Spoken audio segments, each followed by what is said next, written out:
In 2014, more than 62,000 people poured $13 million into a party cooler that promised a blender, Bluetooth, and the future of outdoor fun, all for just $185. Media outlets called it genius. Kickstarter could not stop hyping it, and backers believed they were buying a piece of innovation history. So how did this so-called coolest become the most useless cooler ever, vanishing into scandal, broken promises, and millions lost? The true story behind the hype begins here. Ryan Grepper pitched the coolest cooler as the ultimate outdoor upgrade, a single box promising to replace half the gear in your garage. The sales pitch was irresistible, 7 gadgets in one, all for $185 if you got in early. This was not just a cooler, it was a battery-powered blender for frozen margaritas, a Bluetooth speaker for your playlist, USB ports to charge your phone, LED lights for after dark, a built-in bottle opener, a removable cutting board, and a divided storage compartment. Every inch of the design shouted convenience. Why settle for a plain old ice chest when you could have an all-in-one party machine? Grepper, with his inventor's charisma, made it sound easy. The campaign video was pure backyard fantasy, beach trips, tailgates, family picnics, all made better by the Swiss Army knife on wheels. The target market was clear: dads, tailgaters, anyone who wanted to be the hero of the barbecue.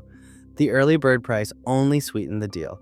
For $185, less than half the expected retail price, backers felt like insiders, getting first crack at a gadget that seemed destined to sell out everywhere else. But underneath the promise, the product was a Frankenstein's monster of features.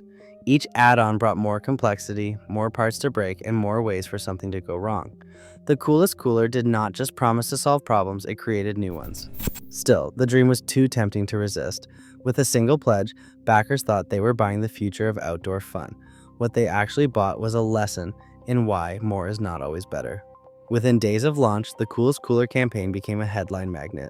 Time, Forbes, and even Good Morning America rushed to cover the story, a backyard gadget promising to change summer forever. News anchors called it a genius invention.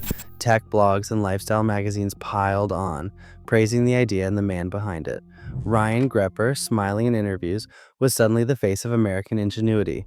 The numbers snowballed. Each new article brought a wave of fresh backers eager to join the movement, social media feeds filled with links and excited comments. Kickstarter's project, We Love Badge, appeared on the campaign page, a digital stamp of approval that carried real weight. For many, that badge meant the platform itself was vouching for Grepper, proof that this was a safe bet, not a risky gamble. In the comments section, skepticism all but vanished. People posted memes, party plans, and inside jokes about their future coolers. The logic was simple. With over 60,000 people on board and every major outlet cheering, how could this possibly go wrong? The herd mentality took over. Every new pledge became its own endorsement, and the snowball kept rolling faster and faster.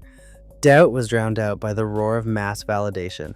For a moment, it felt like nothing could stop the coolest cooler.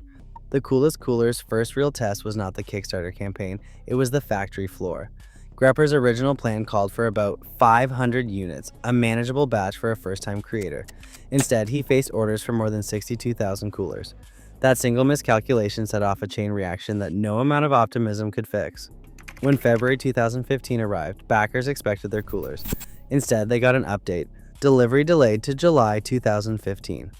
Grepper blamed the holdup on unexpected improvements, promising a better product at no extra cost. Behind the scenes, the reality was far less polished. Mass production in China brought a new set of headaches: certification hurdles, customs delays, and a language barrier that turned every tweak into a logistical nightmare. The company had locked in a price before understanding what it actually cost to build a gadget-packed cooler at scale. Each unit cost more to make than the $185 backers had paid. Every shipment meant losing money. When the first coolers finally shipped in July 2015, the problems only multiplied. Early recipients reported failing blender motors, dead batteries, and cracked plastic. Features that worked in a prototype buckled under mass production. Instead of a summer party hero, Grepper looked like an inventor in over his head. The illusion of effortless innovation was gone. Production slowed to a crawl, and the backlog kept growing. For thousands of backers, excitement gave way to anxiety and doubt. The cracks in the dream were now impossible to ignore. April 2016 brought a new low for coolest backers. After months of silence and mounting frustration, the company announced a plan called Path Forward. The catch was brutal. Anyone still waiting for their cooler, after already paying $185, now had to pay an extra $97 to guarantee delivery. It did not matter that the original promise had already been broken.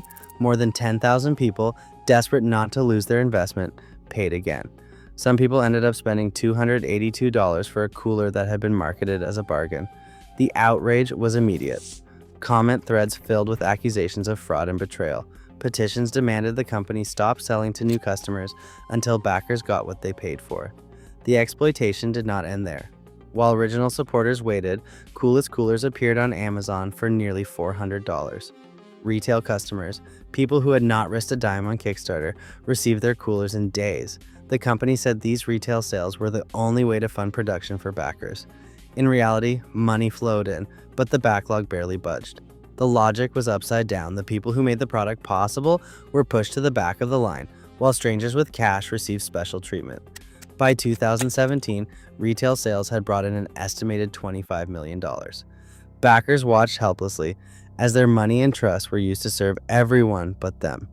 The promise of crowdfunding supporters first was flipped on its head, leaving a community united by anger and betrayal. In September 2016, the Oregon Department of Justice stepped in after more than 300 consumer complaints landed on its desk. This triggered an official investigation into Coolest Cooler and whether the company had misled backers or violated trade laws. By June 2017, Coolest reached a settlement with the Oregon Department of Justice. The agreement laid out a slow motion plan. Remaining coolers would be shipped over 3 years, with Oregon residents and those who filed complaints getting priority. For thousands who never saw their product, the company offered a $20 refund, barely a fraction of the $185 they had paid. That refund was, for many backers, a bitter consolation. Ryan Grepper portrayed the settlement as proof there was no fraud, saying he felt vindicated. The reality was starker. The deal provided little real relief, and the state's enforcement power stopped where Coolest's empty bank account began. Nearly $38 million flowed through the Coolest Cooler, from Kickstarter pledges to retail sales. Yet only about 22,000 coolers ever reached backers. Kickstarter collected around $665,000 in fees, profiting no matter the outcome.